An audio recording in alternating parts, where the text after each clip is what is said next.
Hello friends, welcome to Margadarsi Telugu podcast.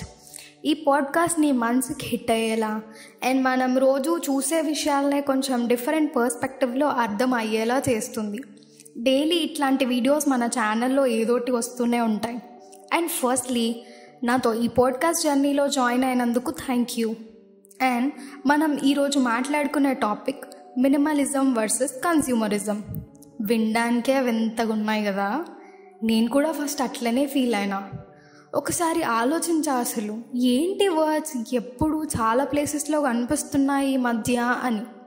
Then ఆ words గురించి కొంచెం అనాలిసిస్ స్టార్ట్ చేసా. అప్పుడు అనిపించింది, మనం ఉండే రూమ్లో ఎన్ని వస్తువులు ఉన్నాయి అసలు. అండ్ డైలీ మనం మన ఫోన్లో షాపింగ్ యాప్ స్క్రోల్ చేస్తున్నామా లేదా అని. నేనైతే డైలీ చేసే పనే అది, అండ్ మీరు కూడా చేస్తారనే అనుకుంటున్నా. కొత్త ఫోన్, కొత్త బట్టలు, కొత్త ల్యాప్టాప్ నిజంగా మిమ్మల్ని చాలా ఎక్సైట్ చేస్తాయా? నన్ను అయితే చేస్తాయనే చెప్తా బ్రో.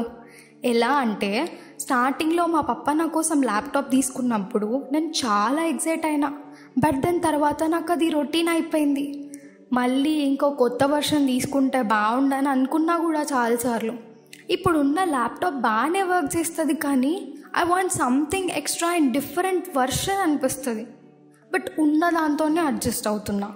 ఇదే మినిమలిజం అంటే. మినిమలిజం మనకి తక్కువతో ఎలా బతికేయాలో చెప్తుంది. కానీ నాకు ఇంకో డౌట్ వచ్చింది.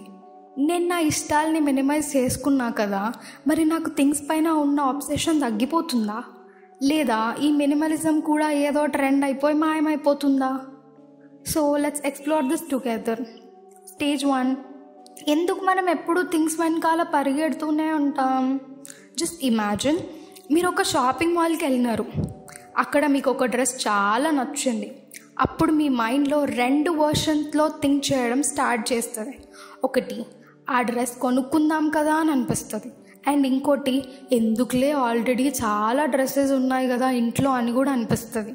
సో ఫస్ట్ మనకి వచ్చిన థాట్ మినిమలిజం, అండ్ నెక్స్ట్ మనకు వచ్చిన థాట్ కన్స్యూమరిజం. మినిమలిజం ఏంటి అంటే థింగ్స్ పైన ఆబ్సెషన్ తగ్గించుకో అని చెప్తుంది. కానీ కన్స్యూమరిజం ఏం పర్లేదు కొనేద్దామని చెప్తుంది. సరే, ఒక్కసారి నచ్చినాకలా మనం తీసుకోకుండా ఉంటామా? ఉండము. సరే, ఇప్పుడు ఆ కొత్త డ్రెస్ తీసుకున్నామే అనుకోండి. డ్రెస్ వేసుకున్నాం, పిక్స్ దిగినాం, అయిపోయింది. ఇదంతా అయిన తర్వాత ఆ సేమ్ డ్రెస్ మీ వార్డ్రోబ్లో ఉన్నప్పుడు మీకు మాల్లో ఉన్న ఫీల్ ఉంటుందా? అంతే ఆబ్సెస్డ్గా ఉంటారా ఆ డ్రెస్తో? Just question yourself. నేనైతే అస్సలు ఉండను. డ్రెస్ వేసుకున్నానా, పిక్స్ దిగానా, స్టోరీ పెట్టుకున్నామా, డన్ విత్ ద డ్రెస్, అంతే. మళ్ళీ దాని జోలు కూడా వెళ్ళను. ఇదంతా మనం డ్రెస్ తీసుకుంటే. మరి తీసుకోకుంటే ఎలా ఉంటుంది సినారియో? నెక్స్ట్ ఫెస్ట్కి ఇంట్లో చాలా డ్రెస్సెస్ ఉన్నాయి, అందులో ఏదోటి చూస్ చేసుకుంటాం, ఆ డ్రెస్ వేసుకుంటాం, పిక్స్ దిగుతాం, స్టోరీ పెడతాం, అంతే, రిపీట్. అక్కడ పెద్ద ఫరక్ ఏం ఉండదు మనకు. This is what minimalism is. ఉన్న దాంట్లోనే హ్యాపీగా ఉండడం. అండ్ ఇంతవరకు మనం మాట్లాడుకుంది డ్రెస్ గురించి అనుకుంటున్నారా? అట్లా అనుకుంటే మీరు అనుకున్నది రాంగ్. మనం ఇప్పటి వరకు మాట్లాడుకుంది మీ మనసు ఎట్లా ఆలోచిస్తుంది అని. కొన్నిసార్లు మనకు నచ్చినా కూడా దాన్ని చూసి హ్యాపీగా ఫీల్ అయ్యి వదిలేస్తాం. కానీ కొన్నిసార్లు అదే కావాలని పట్టుకొని కూర్చుంటాం. ఇదే మినిమలిజం అండ్ కన్స్యూమరిజం అంటే. అండ్ నాకు అనిపించింది ఇది ఒక స్పిరిచువల్ జర్నీ కూడా అని. ఇప్పుడు మనం ఆ పర్స్పెక్టివ్లో చూద్దాం. Stage 2, spiritual journey. మన తెలుగు సంస్కృతిలో ఒక సామెత ఉంది, అవసరం లేనిది ఎప్పుడూ అడ్డంగా ఉంటుంది. ఈ సామెత మినిమలిజంతో ఎంత బాగా కనెక్ట్ అవుతుందో చూడండి. మినిమలిజం అంటే ఇంటిని ఖాళీ చేయడం మాత్రమే కాదు, మన మనసుని క్లియర్ చేయడం. భగవద్గీతలో కన్నయ్య ఇలా అంటారు. వెయిట్, కన్నయ్య అంటే తెలుసు కదా, శ్రీకృష్ణుడు. ఏమంటారంటే, నీకున్న దాంట్లో సగం వదిలే, నువ్వు స్వేచ్ఛని పొందుతావు అని. ఈ సగం అంటే ఏంటి అసలు? నీకు అవసరం లేని వస్తువులు, లైక్స్, నీ ప్రెస్టేజ్, ఈగోస్, ఇవన్నీ మనల్ని బంధిస్తాయి. మినిమలిజం ఈ బంధాలని తెంచుతుంది. నాకు ఇప్పుడు అనిపిస్తుంది ఇదంతా నిజంగానే ఒక స్పిరిచువల్ జర్నీనే అని. ఎందుకంటే ఇది మనకి నిజమైన సెల్ఫ్కి దగ్గర చేస్తుంది. కన్స్యూమరిజం మాత్రం మనల్ని ఒక రేస్లో పరిగెత్తిస్తుంది. ఎక్కువ కొను, ఎక్కువ సేకరించు, అప్పుడు నువ్వు సంతోషంగా ఉంటావని చెప్తుంది. కానీ ఒక పాత గ్రీక్ ఫిలాసఫర్ చెప్పినట్లు ఎక్కువ కలిగిన వాడే ఎక్కువ కోరుకుంటాడు. ఈ రేస్ ఎండ్ అనేదే లేదు. అవును, నువ్వు ఇప్పుడు ఏం ఆలోచిస్తున్నావు? మినిమలిజం నీకు స్వేచ్ఛనిస్తుందా? నీ గదిలో ఒక అవసరం లేని వస్తువుని పారేసినప్పుడు నీ మనసు ఎప్పుడైనా లైట్గా ఫీల్ అయిందా? నువ్వు ఎప్పుడైనా అట్లా ఫీల్ అయినవా? దీనివల్ల నీ ఆబ్సెషన్ తగ్గుతుందా? ఓకే, ఇప్పుడు మనం ఆ వర్షన్లో చూద్దాం. స్టేజ్ 3, వీటి వల్ల ఆబ్సెషన్ తగ్గుతోందా లేక జస్ట్ ఇది ఒక ట్రెండేనా? ఇప్పుడు సైకాలజీ గురించి మాట్లాడుకుందాం. మనం ఎందుకు వస్తువుల వెనుక పరిగెత్తుతాం అంటే మన బ్రెయిన్ ఒక కెమికల్ రిలీజ్ చేస్తుంది. దాన్నే మనం డోపమైన్ అంటాం. మనం ఎప్పుడైనా కొత్త ఫోన్ కొనుక్కున్నప్పుడు, షాపింగ్ యాప్స్లో ఏదన్నా చూసినప్పుడు, ఏదైనా కొత్త థింగ్ మనకు కనిపించినప్పుడు ఈ డోపమైన్ మనకు ఒక డిఫరెంట్ కిక్ ఇస్తుంది. ఒక లైక్, ఒక కొత్త గ్యాడ్జెట్, ఇవన్నీ మనల్ని బాగా సంతోషపెడతాయి. కానీ అదంతా జస్ట్ ఒక ఇన్స్టెంట్ హ్యాపీనెస్ మాత్రమే. మినిమలిజం దీన్ని మారుస్తుంది. అవసరం లేని థింగ్స్ని పారేసినప్పుడు మన మనసు ఒత్తిడి నుంచి విముక్తి పొందుతుంది. ఫర్ ఎగ్జాంపుల్, బయట ఏదో ఇన్సిడెంట్ అయింది, మీరు లోగా ఫీల్ అవుతున్నారు. సడన్గా రూమ్కి వచ్చేసరికి రూమ్ అంతా గజిబిజి ఉంది అసలు. అప్పుడు మీరు ఇంకా డిస్టర్బెన్స్గా ఫీల్ అవుతారు. సో వెంటనే మీరు చేసేదేంటి? ఆ రూమ్ని అంతా నీట్గా సదరి పెడతారు. అప్పుడు మనం మనసు లైట్గా ఫీల్ అవ్వడం స్టార్ట్ అవుతుంది. సగం టెన్షన్ పోయి మనం పీస్గా పడుకుంటాం. కానీ ఇక్కడే ఒక ట్విస్ట్ ఉంది. మినిమలిజం నిజంగా మన ఆబ్సెషన్ తగ్గిస్తుందా లేక ఇది కూడా ఒక ట్రెండ్గా మారిపోతుందా?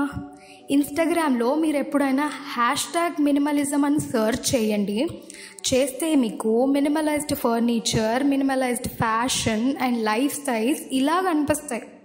ఇదంతా చూస్తే మనం ఒక కొత్త రకమైన కన్స్యూమరిజంలో చిక్కుకున్నామా అనిపిస్తుంది. స్టేజ్ 4 మనం రిలేటబుల్ ఎగ్జాంపుల్స్తో డిస్కస్ చేద్దాం. ఇప్పుడు మన తెలుగు ఫ్యామిలీస్లో ఈ 2 రకాలు స్పష్టంగా కనిపిస్తాయి. దసరాకి లేదా దీపావళికి లేదా సంక్రాంతి టైమ్స్లో మనం ఖచ్చితంగా కొత్త బట్టలు, గ్యాడ్జెట్స్, బంగారం ఇలా ఏదోటి కొనుక్కుంటూనే ఉంటాం. ఈ ఫెస్టివల్ బాగా జరుపుకుందాం అనే అనుకుంటాం. ఇదే కన్స్యూమరిజం అంటే. కానీ మా అమ్మమ్మ ఒకసారి ఇలా చెప్పిందంట. నాకు తెలియదు కానీ ఇంట్లో ఫెస్టివల్స్ అప్పుడు ఊరికే ఇంట్లో వాళ్ళు అంటూ ఉంటారు. ఏంటదంటే, ఇంట్లో వండిన సాంబార్, ఫ్యామిలీతో స్పెండ్ చేసిన టైం, ఇవే అంట యాక్చువల్ హ్యాపీనెస్. మీకు ఎప్పుడైనా అనిపించిందా అలా? నాకైతే చాలాసార్లు అనిపించింది. ఇదే మినిమలిజం అంటే. అండ్ నాకే కాదు, నా ఫ్రెండ్కి కూడా ల్యాప్టాప్ తీసుకున్న కొన్ని డేస్కి అది చాలా నార్మల్గా అనిపించిందంట. కానీ తను ఎప్పుడైతే తన రూమ్లో ఉన్న పాత బట్టలు, పుస్తకాలు అవన్నీ డొనేట్ చేసినప్పుడు తన రూమ్ అంతా ఫుల్ స్పేషియస్గా అనిపించి తన చాలా మంచిగా ఫీల్ అయిందంట. మీలో ఎవరికైనా ఇలాంటి ఎక్స్పీరియన్స్ ఉందా? నేను ఒకసారి నా చిన్నప్పటి బట్టలు కావాల్సిన వాళ్ళకి ఇచ్చేసా. అప్పుడు నాకు ఒకటి అనిపించింది, మనకు అవసరం లేని థింగ్స్ వేరే వాళ్ళకి బేసిక్ నీడ్స్ అవుతాయని. అవి వాళ్ళకి దొరికినప్పుడు వాళ్ళు చాలా హ్యాపీగా ఫీల్ అవుతారని. అది మనకు ఒక మంచి ఫీల్ని తీసుకొస్తుంది. మీకు యూజ్ అవ్వని థింగ్స్ అవసరంలో ఉన్న వాళ్ళకి ఇస్తే ఎక్కువ హ్యాపీనెస్ ఉంటుందా లేదంటే మీకు నచ్చిన థింగ్ కొనుక్కునే దాంట్లో ఎక్కువ హ్యాపీనెస్ ఉంటుందా? ఇక్కడే మినిమలిజం ఇంకా కన్స్యూమరిజం కొలాబ్ అవుతాయి. అప్పుడు మనమే కరెక్ట్ డెసిషన్ తీసుకోవాలి. సో మీకేమనిపిస్తుంది ఇప్పుడు ఇదంతా విన్నాకలా? Don't forget to share your thoughts. Okay, closing ఇచ్చేద్దాం. ఇక మినిమలిజం, కన్స్యూమరిజం వల్ల మన మనసులో ఎప్పుడు ఏదో ఒక గొడవ జరుగుతూనే ఉంటుంది. వస్తువులు మనల్ని సంతోషపెడతాయని మనం అనుకుంటాం, కానీ సంతోషం స్ట్రెస్ లేకుండా తక్కువ హెవీనెస్తో ఉండడమే. మన తెలుగు సామెత ఒకటి ఇలా చెప్తుంది, చిన్న గుండెల్లోనే పెద్ద ఆనందం దాగి ఉంటుందని. ఇప్పుడు మనం ఒక పని కలిసి చేద్దాం. ఏంటంటే, నాకు యూజ్ అవ్వని థింగ్స్ నేను కావాల్సిన వాళ్ళకి ఇచ్చేస్తా. మీరు కూడా అట్లనే ట్రై చేయండి అండ్ ఆ ఫీల్ ఎలా ఉంటుందో ఎక్స్పీరియన్స్ చేయండి. ఓకేనా? చాలాసేపు మాట్లాడుకున్నాం కదా, ఏమన్నా అర్థమైందా మీకు అసలు? బట్ నీకు అర్థమైందో లేదో తెలియదు, కానీ నేను చెప్పాలనుకున్న థింగ్స్ మాత్రం మొత్తం చెప్పేసా. ఇంకా మీకు ఏదైనా డౌట్స్ ఉన్నా, ఏదైనా ఇన్పుట్ సజెషన్స్ ఇవ్వాలి అనుకున్నా feel very free to share. ఇంకా దేని గురించి అయినా మాట్లాడాలనుకుంటే కూడా కమెంట్ డౌన్, మనం కలిసి మాట్లాడుకుందాం. Thanks for joining with me and I hope you guys have a very, very good day. Bye bye, and don't forget to subscribe our channel.